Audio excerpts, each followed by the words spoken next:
कमला दास की कविता my mother eight 66 एक गहरी और भावनात्मक रचना है जो एक संतान के अपने माँ की वृद्धावस्था और मृत्यु की अनिवार्यता से जुड़े अंतर्द्वंद्व को चित्रित करती है। यह कविता मानवीय रिश्तों की जटिलता और जीवन की नश्वरता को सरल लेकिन गहन भाषा में प्रस्तुत करती है। नीचे कविता की हिंदी में विस्तृत व्याख्या दी गई है। कविता का सारांश। कविता में कवि यानी कि संतान अपने अनुभव को व्यक्त करती है जब वे अपनी 66 वर्षीय माँ को कमज़ोर और जीर्ण शीर्ण अवस्था में देखती है। कवि अपने माता पिता के घर से कोचीन की ओर कार से यात्रा कर रही होती है और अपनी माँ को अपने पास बैठे देखती है। माँ का चेहरा मृत शरीर की तरह फीका और निस्तेज दिखता है, जो कवि को उनकी माँ की वृद्धावस्था और मृत्यु की संभावना की याद दिलाता है। यह विचार उन्हें दुखी करता है, लेकिन वे इस विचार को मन से हटाने की कोशिश करते हैं और बाहर ही जीवंत दुनिया, दौड़ते हुए पेड़ और घरों से उमड़ते हुए खुशहाल बच्चों की ओर ध्यान देती है।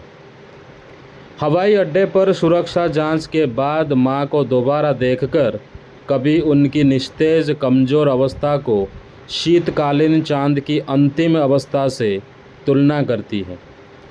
यह चित्रण मां की कमजोरी और जीवन के अंतिम चरण को दर्शाता है।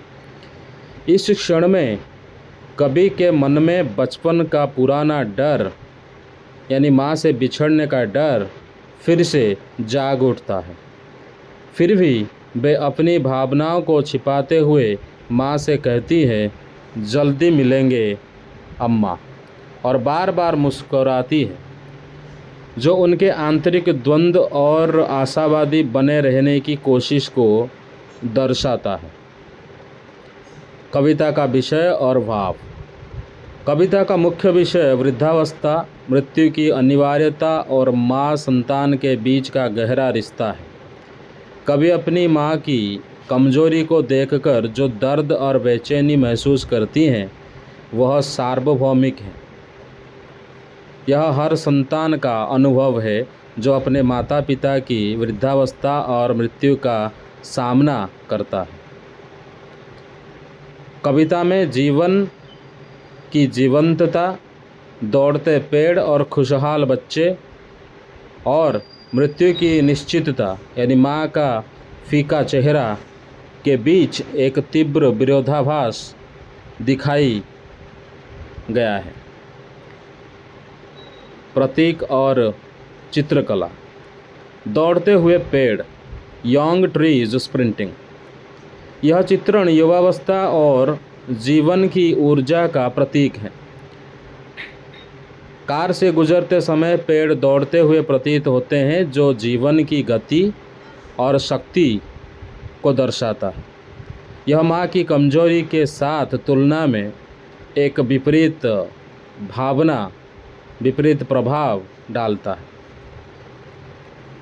घरों से उमड़ते हुए खुशहाल बच्चे, मेरी children spilling out of their homes. बच्चों की उमंग और आनंद जीवन की ताजगी और शक्ति को दर्शाता है। यह माँ की वृद्धावस्था के साथ एक तीव्र विरोधाभास पैदा करता है, जो कवि के दर्द को और गहरा करता है। शीतकालीन चांद की अंतिम अवस्था, लेट विंटर्स मून। यह चित्रण माँ की फीकी, कमज़ोर और जीवन के अंतिम चरण की स्थिति को दर्शाता है।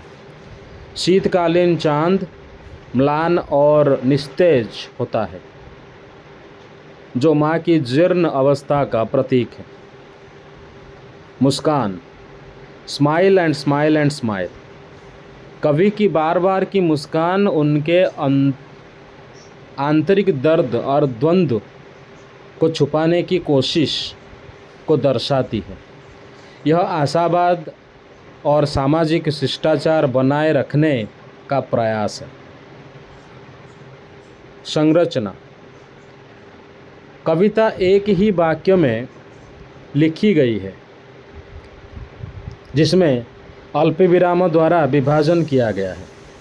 यह संरचना कवि के विचारों की निरंतर धारा को दर्शाती है, जिसमें बाहरी दुनिया की जीवंतता और आंतरिक भावनाओं का मिश्रण है।